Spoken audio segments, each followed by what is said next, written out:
TV prime time समाचार में आपका स्वागत है।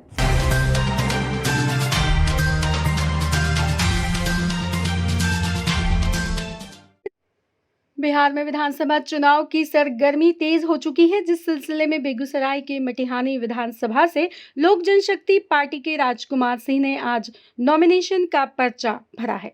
इस दौरान उन्होंने मीडिया से बात करते हुए कहा कि अगर मटिहानी की जनता मुझे सेवा करने का मौका देती है तो मैं 15 सालों का विकास 5 सालों में करके दिखाऊंगा।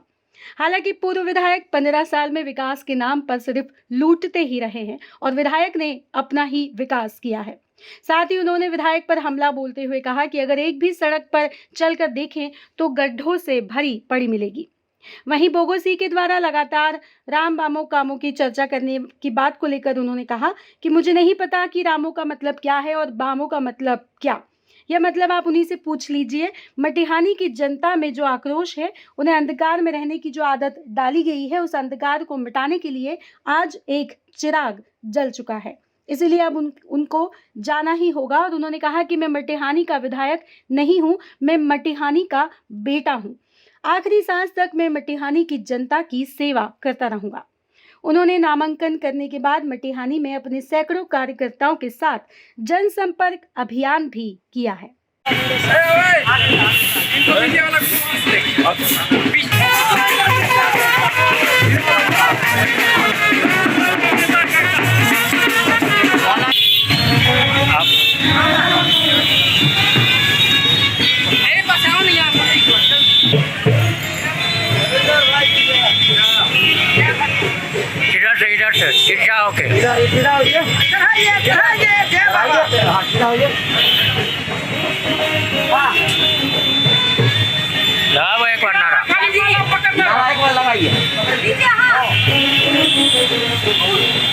हो गया थोड़ा देखिएगा सर। हीरा भैया जिंदाबाद, हीरा भैया जिंदाबाद।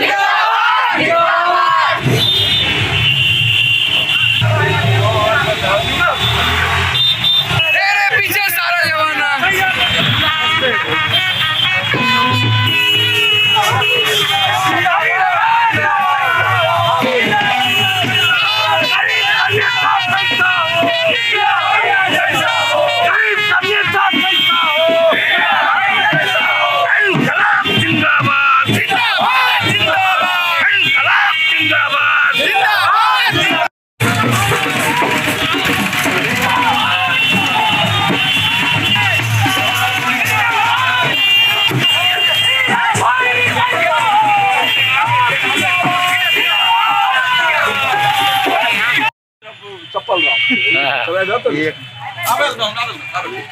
किसी को रोका नहीं जा सकता है। मैंने नेतृत्व को भी कह दिया है कि मैं कार्यकर्ता रहा हूं, कार्यकर्ता के सम्मान में मैं लड़ाई लड़ने चला हूं, मैं किसी के सम्मान में नहीं चला।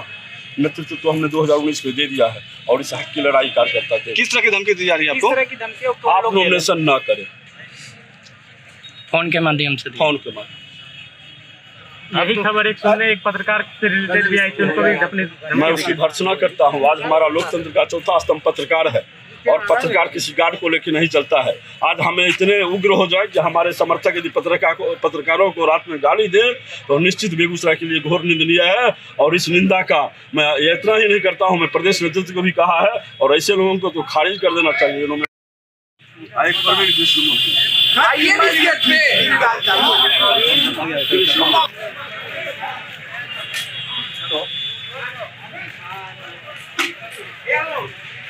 से चलता है, अपने विचार से चलता है। और जब वो 2019 में आए तो बेगूसराय का एक एक कार्यकर्ता डंके की चोट पे लहूलुहान होकर के 7.5 लाख वोट लाए और वोट लाने के बाद उनको संसद भेजने का काम किया और बेगूसराय का गौरव और मान बढ़ा।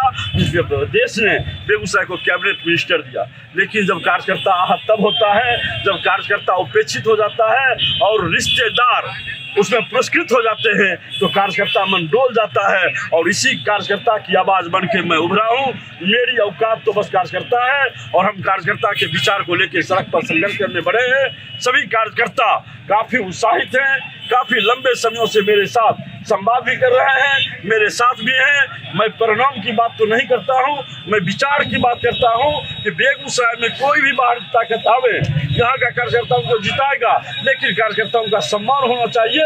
हम इसकी लड़ाई आगे लेकर बढ़े। जिला नेतृत्व समझे, मैं अभी तक जिला महामंत्री हूँ, आगे पार्टी निकालती है तो पुनः कार्यकर्ता इस पर विचार करें।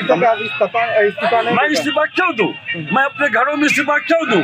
हमने नेतृत्व को कहा कि आपने कार्यकर्ता क्यों नहीं चुना, अपने रिश्तेदार क्यों चुना? और वैसे रिश्तेदार जो अभी शहर के मेयर हैं, शहर की व्यवस्था को आप देख रहे हैं, शहर के मतदाता रो रहे हैं, और जब मतदाता रो रहा है तो किस मतदाता के सहारे अपने पुत्र को लाए मुझे पता नहीं। मेरा यही मानना है, पूरे बेगूसराय शहर में इस विषय की चर्चा है। चर्चा का जिस प्रकार से DNA टेस्ट होता है, किसी के साथ कोई अपराध होता है, तो हम कहते हैं इस चर्चा की संपुष्टि भी होनी चाहिए, इसकी जांच भी होनी चाहिए, तभी हम उस पर मुहर लगाएंगे। लेकिन इस चर्चा हमें भी अवगत है कि लेन देन का खेल हुआ है। सुशील मोदी प्रदेश में मैं पूरी रूप से बेगूसराय के माननीय सांसद, देश के कैबिनेट मंत्री, हम गिरिराज सिंह को इसका दोषी मानते हैं, और बेगूसराय का एक एक कार्यकर्ता उनको जवाब देने को तैयार है। क्या यहाँ कई खंडों में बढ़ चुका है बीजेपी? किसके कोई खंड नहीं है, वह सब रणनीति का हिस्सा है, कार्यकर्ता वो सब रणनीति का हिस्सा है।